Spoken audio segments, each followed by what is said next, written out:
El tema que me toca compartir en este inicio de estas conferencias es una introducción a Soli Deo Gloria. Quiero empezar diciendo que este es un tema realmente rico en las Escrituras y que puede ser admirado desde diferentes ángulos. En estos minutos que me quedan, yo quiero hacer mi enfoque basado en dos partes. En primer lugar, quiero definir lo que significa Soli Deo Gloria. Pero en segundo lugar, también quiero ver con ustedes algunas implicaciones que están alrededor de este eslogan, de este lema. Y a manera de introducción, este es un eslogan, un lema pequeño, pero muy trillado, muy mal usado al día de hoy. Ocurre que hay muchas chicas que he visto que se les rompe el taco del zapato y dan gloria a Dios por ello. Es un tema fácil de recordar porque es corto, pero también es difícil de entender porque no llegamos a comprender todo lo que implica este tema. Yo creo que también es imposible vivirlo todo el tiempo. No podemos vivir todo el tiempo y toda la vida, realmente yo creo, para traer gloria a Dios. Creo que algún día lo haremos con toda certeza cuando seamos glorificados, cuando estemos en la presencia del Señor. Y usted me dirá, pero ¿por qué no podemos vivir para la gloria de Dios? Muy sencillo. Porque por naturaleza somos egocéntricos. Queremos los aplausos de la gente, queremos el reconocimiento de la gente, queremos que otros nos admiren. Y cuando eso ocurre, en vez de transmitir y llevar la gloria a Dios, y la gloria es para mí, ya en ese momento dejé de vivir para traer gloria al Señor. ¿Cuál es el trasfondo histórico de este eslogan o de este lema? Nosotros generalmente relacionamos las 5 solas con la Reforma Protestante del siglo XVI. Pero ocurre que los reformadores nunca hablaron, nunca mencionaron a ninguna de las solas. Ni Zwinglio, ni Lutero, ni Calvino, ni ningún otro los mencionaron. Y aunque las 5 solas llegan a ser el corazón de la Reforma, como dije, los reformadores no hablaron explícitamente de ellas, pero sí magnificaron a Cristo, la gracia, la fe, pusieron en alto las Escrituras, hablaron de la gloria de Dios. No estaban los eslogans o el lema no estaba hecho, pero magnificaron estas cosas que hemos mencionado. Y luego estos hombres piadosos se encargaron de difundir su teología en lo que ellos creían, de difundir su adoración, de difundir su piedad. Ellos sostenían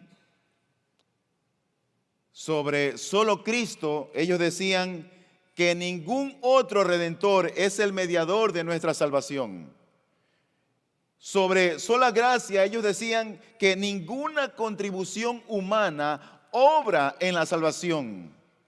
Sobre sola fide, ellos creían y sostenían que solo la fe en Cristo es la puerta que conduce a la salvación. En la sola Escritura, ellos estaban persuadidos que no habían palabras o experiencias humanas de hombres que puedan reemplazar a las Escrituras. Y ellos decían que la palabra de Dios era el estándar de autoridad del cristiano. Y cuando llegaron a sola gratia, o solo a Dios la gloria, o solo la gloria a Dios, ellos entendieron que ese realmente era el fin supremo de todas las cosas y no las criaturas. Ahora bien, ¿qué posición ocupa sola gratia?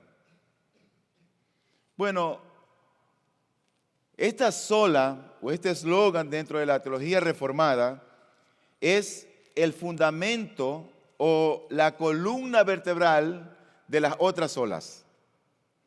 Mientras los reformadores sostenían los principios bíblicos con esa palabra sola, decían sola escritura, solo Cristo, sola fide, sola gratia. Mientras ellos sostenían esas verdades con esa palabra sola, la Iglesia Católica estaba listo para contraatacar. Y ellos decían, sí, sola escritura. Pero luego decían, pero la tradición de la Iglesia y el Papa corren paralelos. Luego decían ellos, sola fide, decían los reformadores. Y la Iglesia Católica decía, pero las obras corren paralelas a la fe. Luego dijeron los reformadores, sola gratia, o dieron a entender que solamente era por la gracia de Cristo. Y ellos dijeron, los santos también contribuyen allí. Y cuando dijeron solo Cristo, un momentito, María también participa, no me la deje fuera. Ahora, si la doctrina católico-romana acerca de la autoridad del creyente y de la salvación es verdad, entonces toda la gloria no pertenece solo a Dios y no es solo para Él. Pero la Biblia nos dice, en el libro de Isaías, dice, yo soy el Señor, ese es mi nombre, mi gloria a otro no daré, ni mi alabanza a imágenes talladas. Los reformadores entendieron que estas añadiduras que la Iglesia Católica había colocado a estas solas y los argumentos que ellos tenían, aunque atractivas, realmente lo que estaban haciendo era revelar la impureza, el engaño del corazón humano. ¿Por qué creemos que nosotros podemos añadir algo a la obra y a la obediencia perfecta de Cristo? ¿Por qué creemos que podemos añadirle algo a la perfección de Dios o a la palabra inspirada de los profetas y de los apóstoles? Y que aún con todo eso, Dios se sienta maravillosamente honrado por nuestra contribución. Los hombres de buen testimonio del siglo XVI, estos reformadores, tuvieron esos problemas que probablemente no son los nuestros ahora. Y ellos percibieron que la palabra y la obra perfecta de Cristo, precisamente porque son perfectos, no necesitaban nada, absolutamente nada, para que sean complementados. Porque la obra de Cristo era perfecta, porque ellos entendían que tenían a un Dios perfecto. Y cualquier intento de complementar a la obra de Dios, de hecho, era ya como desafiar esa perfección y además traer una deshonra a la palabra de Dios y a la obra de Cristo. ¿Qué era lo que estaba en riesgo realmente en ese entonces? Dos cosas. Número uno, la autoridad del cristiano, la autoridad de la iglesia. Y número dos, la doctrina de la salvación. Eran las dos cosas que estaban en riesgo. La Iglesia Católica arremetió contra las cuatro solas, pero no dijo nada con Soli Deo Gloria. No dijo absolutamente nada. Ellos no se iban a ir contra la gloria para Dios. Pero la esencia de Soli Deo Gloria, realmente, queridos hermanos y amigos, no se trata de nosotros. No trata de nosotros, sino de Dios, de principio a fin en la salvación, sin intervención alguna del hombre, sin participación humana. Por eso el principal motivo de los cristianos en nuestras agendas, en nuestras metas, en nuestras conductas, ¿sabes qué debería ser? Vivir para la gloria de Dios. Ese debería ser nuestro objetivo principal. Ese debe ser nuestra aspiración, porque la gloria de Él no la comparte con nadie. Habiendo visto esto, yo quiero pasar rápidamente a ver dos implicaciones que siempre estaban relacionadas con esta sola. Recuerden, el propósito es ver la definición, pero es importante ver el trasfondo y ver las implicaciones que habían. Habían dos implicaciones sin lugar a dudas. La primera era esta, óigame bien. Estaba la gloria de Dios o la teología de la gloria de Dios por encima de la teología de la cruz.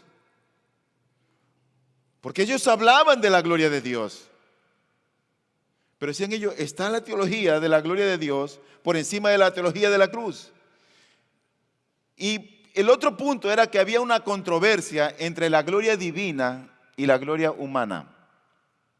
Era un punto realmente controversial. En cuanto al primer punto, si estaba la gloria de Dios por encima de la teología de la cruz, eso es un categórico no, de ninguna manera. Aquí es cada tema, cada cosa en su lugar. De hecho, ya Martín Lutero había tratado con este asunto y él llegó a establecer lo que se conoció en aquel entonces, y ahora están en sus escritos, como la teología de la cruz y la teología de la gloria de Dios. Él pudo identificarlas sin demedro de la una de la otra. El propósito realmente fue explicar cómo es que Dios manifiesta su gloria y nos llama a un compañerismo glorioso con Él. Esto sostenía Martín Lutero. Él decía, cualquiera que desee conocer al gran Dios de la gloria debe verlo a través de la humildad de la cruz. Por eso es que cuando él hablaba de la teología de la gloria y la teología de la cruz, él tenía dos cosas muy bien identificadas. En cuanto a la teología de la gloria, este hombre que todos conocen, este monje alemán, escudriñó las escrituras, hablaba probablemente 5 idiomas, y él llegó a la conclusión, luego de escudriñar las escrituras, que la gloria de Dios viene a través del sufrimiento de su Hijo, de Jesucristo. Los cristianos conocemos a Dios, llegamos y conocemos a Dios, y llegamos luego a ser glorificados con Cristo, solamente al tomar su cruz y seguirlo, no antes. La preocupación de Lutero con este tema era que los cristianos osaran buscar conocer a Dios de una manera equivocada. En aquel entonces y aún ahora, muchos teólogos creyeron que podían entender al único Dios vivo y verdadero por el poder especulativo de su propio razonamiento, de la razón. Pensaron que podían llegar directamente a Dios y percibirlo tal como Dios era en sí mismo. Y Lutero respondió que no tenemos esperanza de conocer a Dios a menos que Él tome la iniciativa y se nos revele. Si queremos conocer a Dios, decía Lutero, debemos conocerlo a través de una clara revelación, de la clara revelación de Él mismo a través de las Escrituras. Cuando Él abría las Escrituras o cuando nosotros abrimos las Escrituras, llegamos a entender que somos pecadores, que lo único que merecemos es el castigo eterno. Y que estamos frente a un Dios de juicio y de ira. Que estamos frente a Él. Y cuando eso ocurre, la teología de la gloria se convierte en una pesadilla. Pero asimismo Él llegó a entender lo que era la teología de la cruz. Y esta teología que Él vio en las Escrituras fue construida sobre la revelación bíblica que rechaza todo intento humano y especulativo de conocer a Dios a nuestra manera. También fue una teología de la salvación, rechazando a todo vano esfuerzo para reconciliarnos a nosotros mismos con el Dios creador. Por lo tanto, lo que este teólogo afirmaba o a donde apuntaba era solo a la gracia de Dios en Cristo. y nos invitaba a confesar nuestra propia pobreza, a mirar fuera de nosotros y aferrarnos a Cristo, solo a Cristo por medio de la fe. Por eso es que la teología de la cruz difícilmente nos aleja de la gloria de Dios. Todo lo contrario.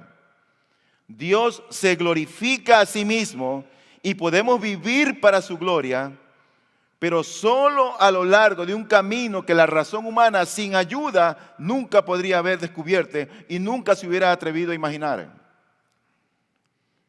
El camino a la gloria de Dios no es un camino recto, es un camino sinuoso, difícil, a través de la humildad y la desolación del Calvario. Es decir, este camino no es en línea recta, es un camino serpentinoso del Calvario a la gloria de Dios.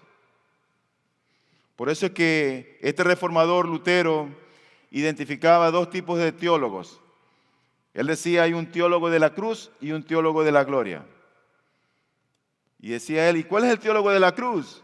Bueno, es el que comprende las cosas visibles y manifiestas de Dios, visto a través del sufrimiento y la cruz. Ese es el que merece ser llamado teólogo, decía él. Es el que reconoce a Dios en su gloria y majestad, solo por la humildad y la vergüenza de la cruz. Es aquel que es desinflado y destruido por el sufrimiento y el mal, hasta saber que no vale nada y que sus obras no son suyas, sino de Dios. Él tenía un concepto claro acerca de la cruz y del efecto en la vida del cristiano.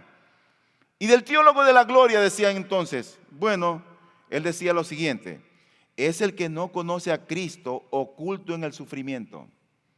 Por lo tanto, prefiere las obras al sufrimiento, la gloria a la cruz, la fortaleza a la debilidad, la sabiduría a la locura y en general el bien al mal. Si uno quiere resumir esto, vivir para la gloria de Dios no es una línea recta de nosotros hacia Dios, sino que es un camino que gira alrededor de la obra de Cristo. Romanos 11:36 dice, porque de Él, por Él y para Él son todas las cosas. A Él sea la gloria para siempre. Amén. Pero la otra implicación, la segunda implicación es esa controversia entre la gloria divina y la gloria humana. Ya en tiempos de la Reforma se presentó ese problema. El énfasis que había en la gloria de Dios parecía de alguna manera aplastar, humillar al ser humano. Y el supuesto problema era este. Ellos decían, pero la humillación y la degradación humana no es consistente con las Escrituras. No es consistente. Ellos decían que la Escritura describe a los seres humanos como el pináculo de la creación de Dios, la obra perfecta de la creación. No es consistente aquello. Decían, los hombres somos portadores divinos del dominio sobre el mundo. Incluso después de la caída, Dios redime a su pueblo para que algún día pueda ser glorificado. Entonces, si la glorificación nos espera, decían los que hacían contra, la gloria no pertenece solo a Dios, también le pertenece al hombre. Y ellos razonaban, si la gloria de Dios implica la humillación de la humanidad, se cuestionaban y se preguntaban, ¿es tal Dios realmente digno de nuestra alabanza? ¿Merece ser alabado aquel Dios que por llevarse la gloria y nos creó a nosotros como lo máximo en esta creación, nos humilla? ¿Es digno de ser alabado? Bueno, y la Escritura realmente habla del hombre de muchas maneras y lo exalta. Por ejemplo, en el libro de Hebreos 2, del 6 al 9, dice la Biblia que es el hombre para que de él te acuerdes, o el hijo del hombre para que te intereses en él. Le has hecho un poco inferior a los ángeles, le has coronado de gloria y honor y le has puesto sobre las obras de tus manos. Todo lo has sujetado bajo sus pies, porque al sujetarlo todo a él, no dejó nada que no le sea sujeto. Pero ahora no vemos aún todas las cosas sujetas a él, pero vemos a aquel que fue hecho un poco inferior a los ángeles, es decir, a Jesús, coronado de gloria y honor a causa del padecimiento de la muerte, para que por la gracia de Dios probara la muerte por todos. Ahí está el hombre, un poco menor a los ángeles. Otro texto nos habla en el libro de Romanos 8, 17, dice, y si hijos también herederos, herederos de Dios y coherederos con Cristo. Si en verdad padecemos con Él, a fin de que también seamos glorificados con Él.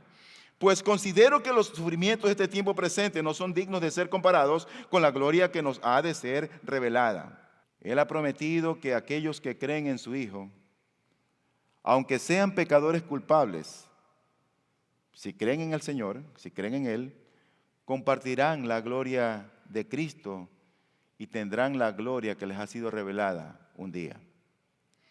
Y a primera vista esto parece de alguna manera contradecir el lema de la Reforma, Soli Deo Gloria. Parece contradecirlo. Pero lo que nosotros debemos de entender es que el Dios omnisapiente, sapientísimo y amoroso, se complace en glorificarse a sí mismo mediante la glorificación de nosotros, débiles pecadores. Nuestra gloria, tal como es, redunda en la gloria de Dios. Desde un ángulo diferente, también podríamos decir que precisamente al reconocer y buscar la gloria de Dios, los seres humanos alcanzan su destino más elevado y disfrutan de su propia dignidad. Mira que ya el catecismo de Westminster hacía esta pregunta y decían ellos, la primera pregunta, ¿cuál es el fin principal del hombre? Y la respuesta ahí mismo estaba, el fin principal del hombre es glorificar a Dios y disfrutar o gozar de Él para siempre. Glorificar a Dios. Ese es el fin principal del hombre, glorificar a Dios. Y en la gloria de Dios está o debe estar nuestra dignidad, nuestro deleite, deleitarnos en Él. Nuestra glorificación consiste en atribuirle a Él toda la gloria del cielo y de la tierra. Y los reformadores del siglo XVI, ya en el siglo XVI, entendieron esto. Y uno de estos fue Juan Calvino. Ese es un buen ejemplo. Porque este hombre era tan celoso con las cosas, con la Escritura y lo que había entendido de la palabra del Señor, que todo empezó a escribirlo. Tú puedes leerlo. La teología que él tiene abundante. Y en su celo por proteger la gloria suprema de Dios, él llegó a reconocer que Dios manifiesta su gloria en dos direcciones. Primero, en la creación. Y segundo, en nosotros débiles pecadores. Con respecto a la creación, Calvino admiraba la creación y él decía que esta creación era como un hermoso teatro. De hecho, un teatro de la gloria divina. Él en la creación veía la gloria de Dios. Él decía así, en cada parte del mundo se contemplan algunos lineamientos de la gloria divina. Es imposible contemplar la vasta y hermosa belleza de su creación sin ser abrumado por el peso inmenso de la gloria de Dios. Parece que se deleitaba en Dios, viendo la gloria de Él en la creación. Pero Calvino también notó y se dio cuenta que la gloria de Dios brillaba de manera especial en los seres humanos, creados a imagen y semejanza de Dios. Él comenta lo siguiente, y dice así: no hay parte del cuerpo en el que algunos rayos de gloria no brillen. La gloria divina se muestra también en la experiencia externa del hombre. El celo de Calvino por la gloria de Dios difícilmente lleva o conlleva una visión que degrada o humilla a la humanidad, al hombre o a la creación. De hecho, fue todo lo contrario. La belleza y la dignidad que tenemos, pensó Calvino, reflejan la gloria de Dios manifestada en nosotros. Y esta declaración de estos teólogos, pienso yo que es un maravilloso ejemplo de cómo Soli Deo Gloria está tan estrechamente relacionada con las otras solas de la Reforma protestante. La salvación por Cristo solo, por gracia sola, por fe sola. Y eso significa que toda la gloria va solo a Dios. Y lejos de menospreciarnos, este maravilloso despliegue de gloria divina nos permite cumplir con nuestro más elevado llamado, que es traer gloria a Dios a través de nuestras vidas. Una vez más cito a Calvino, quien declaró lo siguiente: nunca nos gloriamos verdaderamente en Él hasta que hayamos descartado por completo nuestra propia gloria.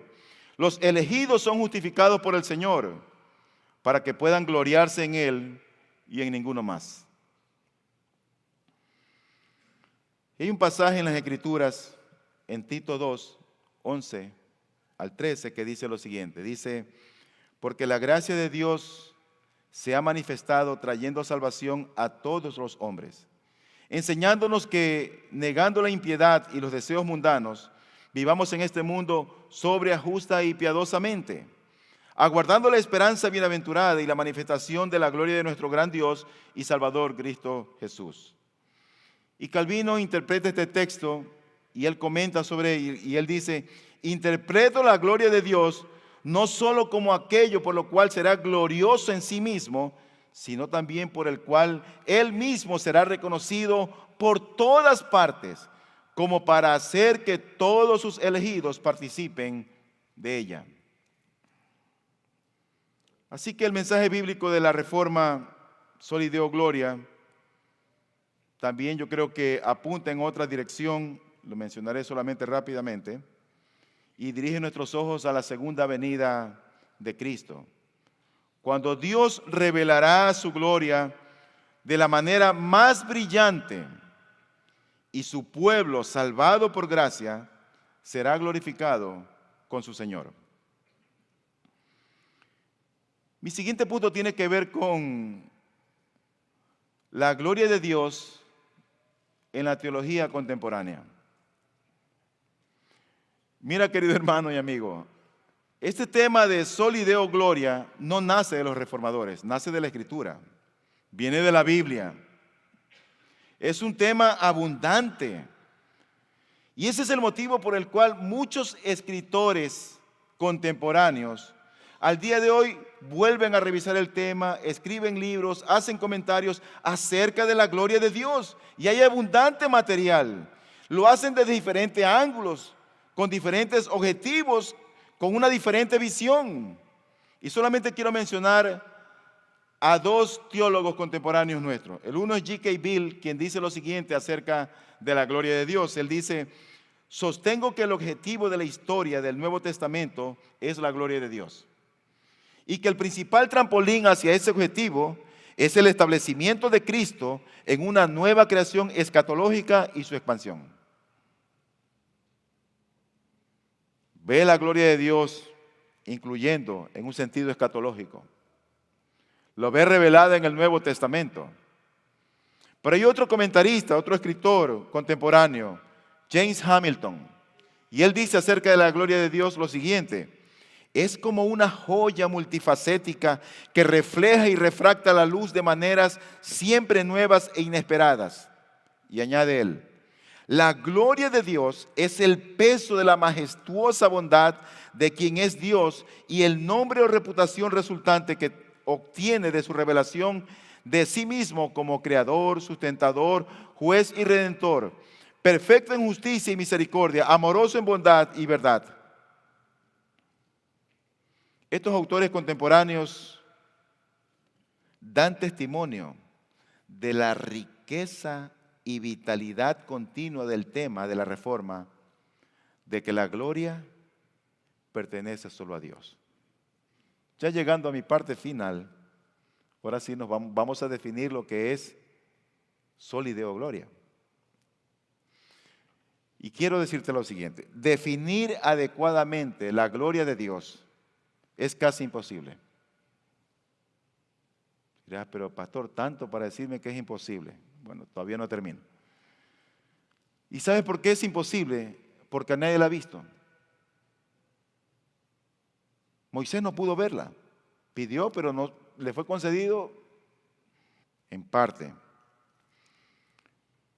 Como no podemos ver la gloria de Dios, pero sí podemos hablar de aquellas cosas que su palabra revelan acerca de su gloria.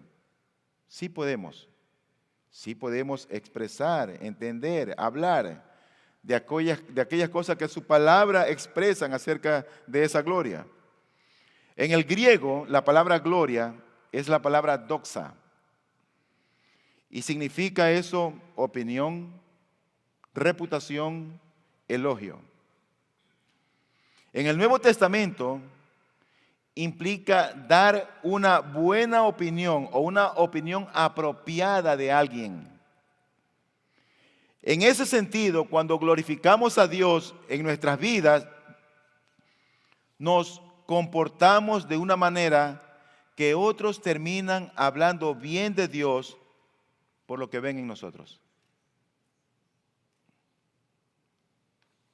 La gente está viendo cómo hablamos, cómo reaccionamos, cómo actuamos.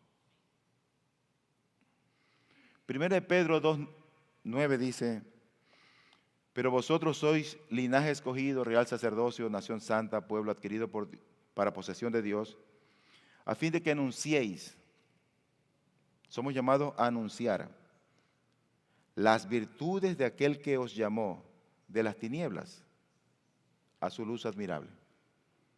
Para eso hemos sido llamados, para anunciar a Dios. Por eso es que nosotros debemos de provocar que otros hablen bien de Dios. Nuestra existencia no tiene ningún otro motivo, no debería tener, sino que Dios sea reconocido por quienes somos, por lo que hacemos, como nos conducimos en la vida. Dios crea al hombre básicamente como otra forma de poder expresar su gloria.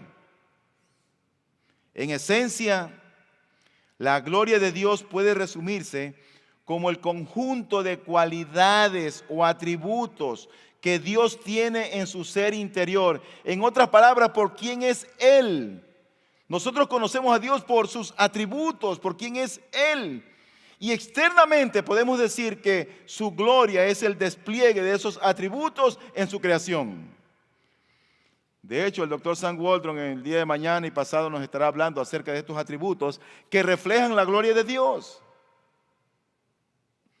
Por eso que el Salmo 19:1 dice, los cielos cuentan la gloria de Dios y el firmamento anuncia la obra de sus manos. Los cielos cuentan. ¿Cómo es que la cuentan? ¿Hablan? No, es que no hablan. ¿Y cómo que la cuentan? ¿Cómo la manifiestan? Bueno, la creación lo que está haciendo es reflejar su sabiduría, reflejar su poder, su majestad, su belleza. Pero un momentito, Pastor Eddie. El universo o la creación de Dios no pueden poner de manifiesto su bondad, no ponen de manifiesto su amor, no ponen de manifiesto su misericordia. Pero sí, es verdad que eso la creación no lo pone de manifiesto, pero la cruz de Cristo la pone. La cruz de Cristo expresa el amor de Dios, la misericordia de Dios, el perdón de Dios. Porque la cruz habla de su gracia, de su amor, de su misericordia, de su justicia, de su santidad. En otras palabras, la gloria de Dios es todo lo que su ser refleja, desde su interior hacia afuera, y su gloria es también todo lo que su creación refleja de regreso a Él. En resumen, toda la gloria pertenece a Dios y no a nosotros. Y no a nosotros. El Salmo 115:1 dice: no a nosotros, Señor, no a nosotros, sino a tu nombre da gloria por tu misericordia, por tu verdad. Mira que los reformadores establecieron una trayectoria que con toda seguridad no nos llevan por mal camino. Es bueno mirar atrás. Contra la perenne tentación de elevar nuestras propias palabras por encima de las de Dios y perseguir la vida eterna mediante nuestras propias obras, los reformadores llamaron a la iglesia y sentaron la teología de la Escritura sola, la fe sola, la gracia sola y solo Cristo. Y al hacerlo, nos recordaron que toda la gloria pertenece a Dios y no a nosotros. Acercarnos a este Dios y conocerlo realmente requiere que nos humillemos y lo busquemos en la humildad de la cruz. En la humildad de la cruz. Sin embargo, lejos de humillarnos por la fe en Cristo crucificado, nos reconcilia con Dios y nos capacita para convertirnos en el tipo de criaturas que Dios nos hizo ser. Vamos, es como una paradoja. Nos humillamos yendo a la cruz y en lugar de ser abrumados, aplastados, humillados, Dios se glorifica en nosotros y nosotros somos glorificados con Él. Es increíble. Quiera Dios concedernos el privilegio de reflejar su propia gloria a medida que crecemos en santidad y le atribuimos gloria en nuestra adoración y un día unidos a Él en nuestra glorificación. Dios atrae la gloria suprema a sí mismo, en parte al glorificarnos. El tema de la reforma de Soli Deo Gloria es un hermoso aspecto de las buenas nuevas del Evangelio. Dice la Escritura: entonces, ya sea que comáis, que bebáis o que hagáis cualquier otra cosa, hacedlo todo para la gloria de Dios. Que lo que tengamos que hacer, las cosas elementales, básicas del diario vivir, como comer y beber, aun eso que lo damos por hecho, lo hagamos para la gloria de Dios.